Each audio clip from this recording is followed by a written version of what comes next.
Oke, kembali kita di Manjusri Talk, yaitu perbincangan tentang Sekolah Nasional Plus Manjusri, dan hari ini kita kedatangan tamu yang spesial ya, tapi nggak pakai telur ya. Ini yang spesial yaitu Kepala Sekolah SMP Manjusri, Bapak Saiful Bahri. Apa kabar Pak Saiful? Ya, terima kasih Pak Jumbai. Ini masih libur Pak Saiful ya? Sebenarnya kita dalam kalender itu tidak libur, hanya saja kita tetap bekerja di kantor, tapi suasananya agak santai seperti ini Pak Jum. Oke, jadi aktivitas yang dilakukan selama anak-anak libur sekolah sekarang apa Pak Saiful? Sebenarnya aktivitas kita itu di waktu libur ini yang banyak sebenarnya, karena di waktu siswa di sekolah, guru di sekolah itu kita kan banyak melayani. Kalau sekarang kita fokus kepada persiapan-persiapan kita untuk yang pertama tentunya menyambut semester genap. Yang kedua, karena memang kita saat ini masih pandemis, kita menunggu seperti apa nanti pelaksanaan pembelajaran kita di semester kedua. Seperti itu. Jadinya nggak libur dong? Nggak libur ya? Sebenarnya kepala sekolah, manajemen sekolah itu tidak libur. Nggak libur. Harusnya lebih full dia di waktu di waktu guru-guru libur, siswa libur itu kita komit dan konsen untuk membuat program-program yang akan kita laksanakan nanti di semester kedua Pak Jum. Jadi karyawan kita tetap di sekolah, manajemen, wakil tetap ada di sekolah, seperti itu. Oke, jadi manajemen tetap jalan terus ya? Iya, betul. Nggak ada libur? Oh tidak. Tapi untuk anak-anak, memang mereka habis selesai ujian semester, tentu mereka refreshing lah ya? Oh ya, betul. Nah, karena memang kalau tidak refreshing, mereka ini sudah kebiasaan dari dulunya itu selesai ujian itu kan libur. Jadi kalau memang tidak dikasih libur itu memang malah ditanya siswa orang tua itu kapan liburnya, seperti itu. Jadi kita tetap memenuhi standar, kita tetap memenuhi jadwal yang sudah dibuat oleh Kemendikbud, Dinas Pendidikan Kota Padang. Tapi keluarga gimana? Anak, istri itu tentu mereka mau liburan, gitu kan? Ya, anak-anak ya libur. Kalau istri saya kebetulan dia guru, kepala sekolah juga, Oh, memang tetap kita kerja seperti biasa. jadi nggak keluar kota Pak Sibel ya? Ya, keluar kota itu agak sedikit tidak begitu direncanakan. Nah, kadang-kadang butuh kita pulang kampung, kebetulan kami di Bukit Tinggi dan Batu Sangkar, ya pulang kampung, hari Minggu pulang kampung. Oh, Tapi kampungnya di... saya di Batu Sangkar. Oh, Pak Saiful kampungnya di Kampung Batu Sangkar. Batu Sangkar ya. Istri di Bukit Tinggi. Istri Bukit Tinggi. Jadi sekali jalan lah ya. Sekali jalan. Sekali jalan. Jadi putar dari Batu Sangkar, kadang-kadang terus Bukit Tinggi atau Bukit Tinggi Batu Sangkar. Oke, aman lah ya. Aman. Aman. Sip. Tadi mengenai persiapan semester genap. Tadi kan bilang manajemen sekolah tetap jalan untuk persiapan di pembelajaran semester genap. Nah, untuk menyongsong atau menyambut semester genap, apa kiat-kiat atau persiapan yang dari Pak Saiful dan sekolah ini rencanakan? Seperti apa Pak Saiful? Tentu kita punya persiapan. Yang pertama sebelum kita libur, kita udah rapat dengan guru-guru, kemudian dengan staf, bagaimana persiapan kita untuk semester kedua ini. Yang jelas, fokus kita sebagai sekolah tentu tetap melayani siswa. Fokus kita bagaimana siswa itu tetap belajar. Ini yang kita pikirkan. Ada tentunya beberapa kegiatan atau beberapa persiapan nantinya yang harus kita lakukan untuk semester kedua ini. Contoh tadi kan yang harus dipersiapkan di semester 2. Ini persiapkan oleh guru, sekolah atau siswa? Nah, dalam hal ini kalau guru tentu dia mempersiapkan bahan ajarnya. Seorang guru mempersiapkan bahan ajar. Lesson plan gitu ya? Oh ya, dia buat bahan ajar, rencana pembelajaran itu wajib. Kemudian kalau di sekolah kita ini, kita yang paling kita takutkan itu siswa itu kehilangan hak belajarnya. Ya. Kehilangan hak belajar atau disebut dengan lost learning. Jadi kita berupaya bagaimana siswa tetap belajar di bawah pengawasan guru kalau di sekolah dan pengawasan di rumah oleh orang tua seperti itu. Tapi yang selain tadi kan persiapan oleh guru, tadi kita bilang masalah lesson plan atau RPP. Yang lainnya Pak Saiful? Nah, kalau itu kan udah biasa tuh, ya. guru kan memang harus ada lesson plan gitu. Ya. Yang lain ya membedakan gitu. Kebetulan di sekolah kita ini di waktu kita pembelajaran kita daring, kita sudah cobakan dulunya Pak Jum membuat video pembelajaran. Ternyata dengan membuat video pembelajaran itu kalau kita evaluasi memang tidak efektif. Tidak efektif. Kemudian kita rubah dengan membuat modul ajar, modul yang sudah di-share di classroom ya, Google Classroom. Kemudian siswa nanti mengerjakan modul-modul tersebut. Apalagi untuk semester kedua ini sesuai dengan kesepakatan kita dengan guru-guru, kita tetap konsen dengan menggunakan modul ajar. Seperti itu. Ditambah lagi nanti Pak Jum, guru-guru itu karena memang kebutuhan teknologi dan kita tidak membuat bosan siswa itu, kita upayakanlah belajar itu menarik. Belajar menarik sehingga antara murid dengan guru nantinya terjadi interaktif yang baik. Contohnya dalam ini guru menyiapkan PPT-nya, PowerPoint. Jadi PowerPoint didesain oleh guru-guru. Jadi siswa itu memang begitu guru mengajar itu dia melihat ada pembaharuan. Kalau kita dulunya mencatat itu kan bosan Pak Jo. Apalagi saat sekarang ini masih disuruh juga siswa mencatat itu membosankan para siswa. Makanya dengan PPT guru tampil dengan infokusnya, kemudian nanti PPT itu kan bisa di-share melalui grup WA masing-masing kelas seperti itu. Jadi untuk persiapan semester 2 guru menyiapkan lesson plan atau RPP, PPT atau modul. PowerPoint. Satu lagi modul. Modul. Ajar, ya.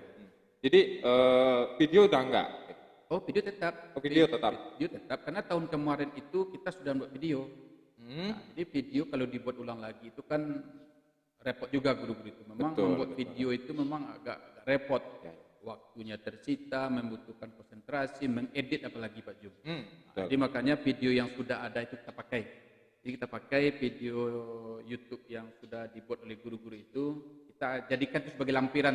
Jadi kalau mereka tidak puas di sekolah dengan menerangkan seperti guru menerangkan, mereka nanti bisa melihat di channel YouTube di masing-masing guru. Nah, kalau kelemahan video tadi kan katanya tahun kemarin sudah pakai video, itu ada kelebihan, ada kelemahannya. Sehingga tahun ini ada tadi Pak Saiful bilang menggunakan fokus ke PPT atau PowerPoint dan modul. Nah, kenapa bisa seperti itu? Kenapa nggak video lagi gitu? Nggak fokusnya ke video gitu? Kita udah dicobakan Pak Jum. Kita buat video yang namanya remaja seperti di umur-umur SMP ini, mereka tuh kan lebih banyak main gamenya. Jadi game lebih menarik dibandingkan video. Itu mungkin lebih menarik. Jadi kalau kita paksakan, umpamanya satu hari itu ada 4 mapel maunya. Berarti anak-anak menonton video 4 video dong. Betul. Itu memang agak bosan siswa. Jadi sebenarnya bukan mereka tidak mau nonton. Cuma kalau dipaksakan video dari jam 8 sampai jam 12 banyak nonton video terus, itu kan bosan siswa. Jenuh ya. Jenuh dia. Jadi makanya sekarang ini video itu tetap kita pakai, tapi tidak harus di saat mereka belajar sama gurunya. Bisa saja nanti videonya ditontonnya malam. Kalau ada tugas, kan tugas-tugas itu kan kalau nak ngerti kan bisa diulang lagi videonya. Jadi video tetap kita pakai, tapi ini adalah bisa dikatakan sebagai lampiran, sebagai pendukung daripada proses pembelajaran di sekolah. Nah, jadi berarti video tetap digunakan video tetap digunakan. Atau tahun ini semester genap di 2021-2022 fokusnya bukan guru yang buat video, siswa yang buat video atau gimana? Jadi dia ada tugas tuh Pak Jum. Jadi memang sesuai kebetulan tahun sekarang ini kita memang boleh katakan sudah lulus dah 95% untuk menjadi sekolah penggerak. Jadi berita penting juga nih, gembira juga untuk pendengar podcast kita ini. Di SMP Manjusri salah satu sekolah yang sudah lulus sekolah penggerak, dan di sana orientasinya itu memang literasi digital. Nah, literasi digital. Jadi antara guru, siswa, siapa saja yang berada di sekolah penggerak ini memang harus habit yang baru ya. Iya betul, kebiasaan baru. Kebiasaan yang baru itunya di digital. Jadi kalau membuat video itu, guru sudah membuat video tahun kemarin, tahun 2020. Nah, sekarang siswa juga membuat konten. Jadi waktu libur itu kita sudah sampaikan juga sama siswa, isi waktu libur itu dengan kegiatan-kegiatan positif tentunya. Umpamanya dia membuat konten atau merekam atau kegiatan-kegiatan yang bisa di-share untuk masyarakat umum yang ada nilai guna dan manfaatnya.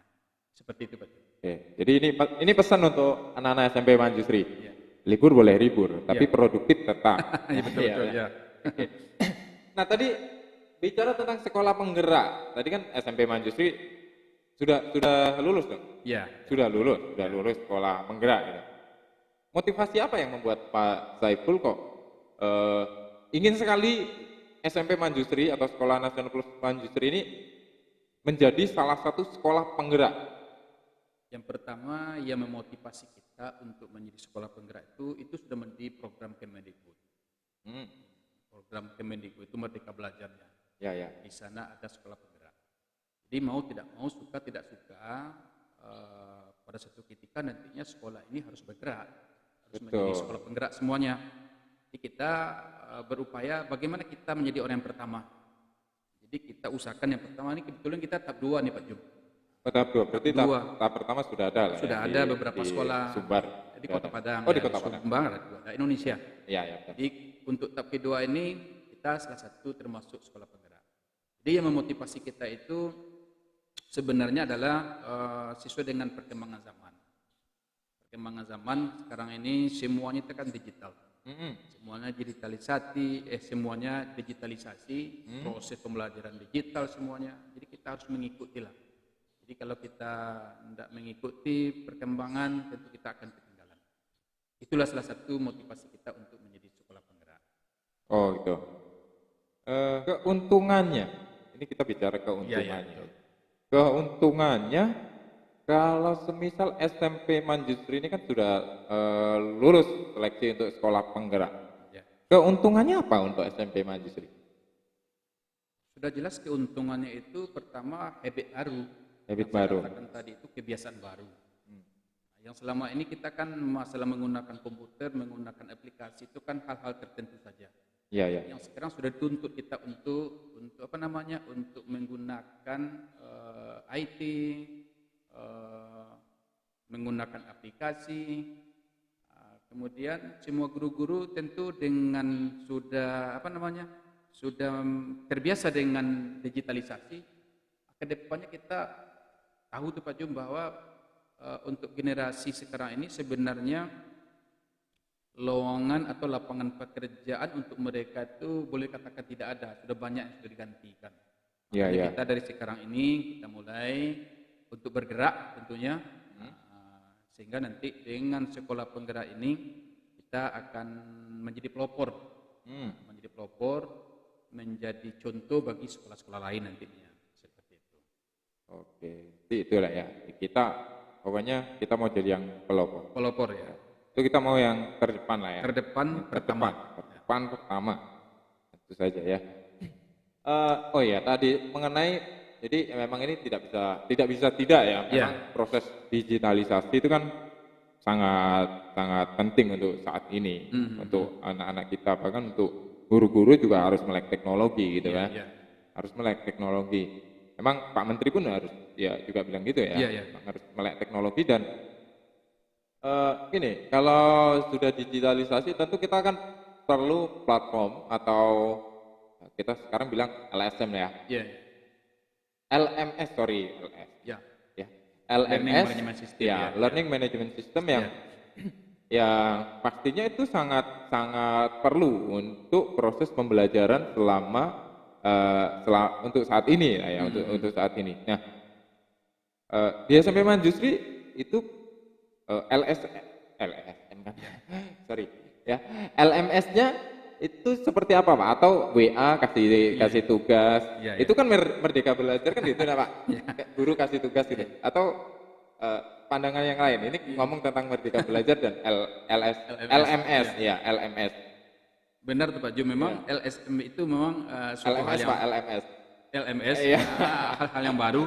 Tapi sebenarnya itu kan memudahkan pekerjaan administrasi sekolah sebenarnya. Memudahkan administrasi sekolah. Jadi kita memang sedikit agak selektif juga ya menggunakan LMS itu. Yang pertama kita harus pilih LMS yang betul-betul membantu siswa. Kemudian membantu guru. Membantu guru tentu jangan repot pula guru. Jadi dengan adanya LMS itu, guru terbantu terutama di bidang administrasinya. Apalagi sekolah. Jadi sebenarnya LMS itu salah satu media mempermudah pekerjaan sekolah di bidang administrasi. Seperti itu. Sekolah di bidang administrasi. Tapi anak-anak terbantu lah ya. Oh pasti ya. banyak. Jadi guru-guru di sekolah Manjusri masih ada nggak yang kasih tugas di WA ya, WhatsApp, terus habis itu kirim ke WhatsApp lagi ya, atau ya pokoknya seperti itulah. Itu kan Merdeka Belajar kayak gitu Pak. Anak-anak disuruh belajar sendiri gitu. Itu bukan Merdeka Belajar namanya. Itu belajar merdeka. Oh, belajar merdeka ya. Belajar merdeka. Karena belajar merdeka itu suka-sukanya. Iya betul. Kalau WA itu Pak Jum, saya kira itu kalau awal-awal mula masuk WA, memang WA itu media menyampaikan pesan yang sangat yang sangat sederhana. Dia berkembang terus. Ada LMS, ada aplikasi-aplikasi yang membantu itu. Jadi kalau hari gini kata orang ya, hari gini kok masih menggunakan WA. Nah, WA itu cukup saja lah untuk pesan singkat, untuk keluarga, untuk grup. Tapi kalau untuk pembelajaran, kalau kita masih menggunakan WA, saya kira itu belum transformasi namanya itu. Jadi kita bocoran juga nih untuk Pak Jun nih. Jadi kemarin ini kita kan mengikuti Acer Smart School Award. Acer Smart School Award. Juara Pak? Belum. Kita sebenarnya juara itu penting juga Pak Jum. Tapi yang penting itu nilai-nilai apa yang ada pada transformasi digital yang diadakan oleh Acer Smart School Award itu. Ilmunya seperti itu. Karena memang saya dapat banyak ilmu ya. Karena diberikan oleh narasumber hebat Indonesia malah. Dia bercerita tentang transformasi digital. Di situ saya motivasi itu muncul. Karena memang saya lihat dengan hadirnya sebagai peserta Acer Smart School Award tahun 2021 itu, menurut kita sudah hebat Pak Jum. Ternyata kita jauh ya. Masih jauh kita tuh Pak Jum. Jauh ketinggalan kita itu. Kita bangga-banggakan sekolah digital ternyata di luar sana itu Pak Jum, karena sebutkan daerahnya nanti promosi pula. Iya betul. Itu udah keren ya. Mereka sudah pakai jelajah ilmu Pak Jum. Jelajah ilmu. Jelajah ilmu udah pakai. Seperti itu. Kalau kita kan sekolah digital bukan proses atau pelaksanaan digitalnya, tapi menggunakan media digital. Alatnya ya. Kita lebih gimana ya? Kayak kami ini sekolah digital karena kami pakai PC, kami pakai laptop, itu kan. Itu namanya membanggakan fisik. Membanggakan fisik itu hampir rata-rata sekolah kita lihat. Rata-rata sekolah Indonesia ini udah banyak memiliki komputer, sudah memiliki alat-alat canggih malah. Tapi itu kan hanya sekedar, kalau kita tidak mau lah, hanya untuk sekedar promosi, menggunakan alat banyak, tidak. Kalau kita memang lebih cenderung kepada menggunakannya. Jadi waktu Acer Smart School itu kan ada jelajah ilmu juga memberikan materi. Diberikan waktu itu kita 1 bulan gratis Pak Jum. Gratis. Ternyata kemarin ini semacam hadiah lah karena kita peserta Acer Smart. Dikasih kita untuk 6 bulan. 6 bulan ke depan ini kita dikasih gratis untuk menggunakan jelajah ilmu. Seperti itu. Jadi untuk semester kedua ini kita harap kepada guru-guru tentunya yang mengajar di kelas 7 dan anak-anak kelas 7 karena memang akunnya sudah diberikan dulu oleh gurunya, oleh wali kelasnya. Jadi kita berharap untuk semester genap ini kita menggunakan jelajah ilmu selama 6 bulan Pak Jum. Selama 6 bulan. Jadi nanti evaluasi lah ya. Ya, kita tetap evaluasi. Oh, berarti 6 bulan ke depan kita pakai LMS, Learning Management System-nya, menggunakan jelajah ilmu. Ya. Kenapa kok tertarik menggunakan jelajah ilmu? Pertama, jelajah ilmu itu saya lihat sudah menasional Pak Jum. Oh, sudah nasional. Kemudian orang sudah banyak yang sukses pakainya. Dan saya juga lihat fitur-fiturnya itu sangat membantu, lengkap. Lengkap. Ada juga share RPP, share materi ajar di jelajah ilmu itu berbagi ilmu. Jadi cukup membantu guru-guru juga membantu anak-anak seperti itu. Itu kira-kira guru-gurunya kesulitan nggak? Ini kan aplikasi baru ya, atau program baru, itu kan yang harus menguasai dulu guru gitu. Ya. Itu menurut Pak Saiful tingkat kemudahan atau kesukarannya seperti apa? Sebenarnya masalah sukar atau mudah itu Pak Jum tergantung gurunya. Tergantung personal ya. Ya, tergantung personalnya. Kan tidak pula ada pelatihan khususnya kan tidak ada. Jadi kalau keinginannya itu tinggi, kemauannya itu ada Pak Jum, itu pasti ada jalan. Otodidak itu kan semuanya kan ada petunjuk-petunjuknya. Semuanya ada petunjuk. Kemudian nanti kalau memang betul-betul kita sulit namanya, dan dari jelajah ilmu itu siap membantu kita untuk memberikan tutorialnya. Tapi menurut saya tidak sulit Pak Jum. Yang penting maunya dulu. Mau, kemudian baru muncul nanti mampu. Ya. Mau dan mampu. Mampu tapi nggak mau? Nah, itu dia. Banyak orang yang mampu Pak Jum, ngaku-ngaku mampu, saya mampu, tapi begitu diberikan suatu pekerjaan atau aplikasi-aplikasi itu dia tidak mau lagi Pak Jum, udah mulai surut. Kadang-kadang dia nggak bisa itu, dibilang aja nanti susah, sulit. Jadi bilang pula nanti bermacam-macam. Tapi kalau untuk Manjusri saya yakin dan percaya Pak Jum, karena kekuatan kita itu terletak daripada guru-gurunya. Betul. Guru-guru kita kan masih muda-muda. Kemudian aroma pengetahuannya itu, keterampilannya itu, habitnya itu dengan IT itu cukup tinggi saya lihat. Cukup tinggi. Jadi tidak sulit lah. Oke. Jadi memang upgrade lah ya, harus upgrade. Memang kita kalau nggak mau ditelan zaman ya harus upgrade itulah. Harus upgrade. Kalau nggak mau meningkatkan kompetensi ya stagnan di situ-situ saja. Sama lah dengan sekolah ya. Sekolah kalau kita masih membanggakan masa lalu, kapan kita mau ngikuti zaman? Sedangkan zaman ini selalu bergerak. Ya. Tambah lagi Pak Jum, kalau kita memang masih membanggakan dulu itu udah banyak tuh Pak Jum. Bisa Pak Jum lihat aja lah di situ-situ sekolah itu yang dulu itu dapat nama, sekarang bisa tidak dapat nama lagi. Kenapa? Karena memang mempertahankan dulunya. Sekarang ada di-upgrading ilmu itu terus. Iya, upgrade terus. Di-upgrade terus. Jadi yang sekarang itu yang lebih penting itu Pak Jum, kemauan seorang guru untuk transformasi. Iya. Itu harus sepakati terlebih dulu. Jadi sebuah sekolah itu kalau kita memang mempertahankan yang lama itu Pak Jum tidak mau kita mengupgrade. Saya kira itu pasti ditinggal walaupun sekolah itu bagus. Banyak juga sekolah-sekolah baru sekarang ini yang mengupgrade ilmunya itu banyak kan dipadani sekolah-sekolah yang baru muncul Pak Jum. Betul. Tapi dia memang mengikuti zaman. Saya kira banyak yang bagus sekolah sekarang ini.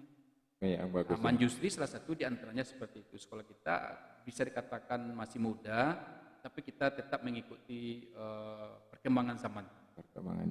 Ya.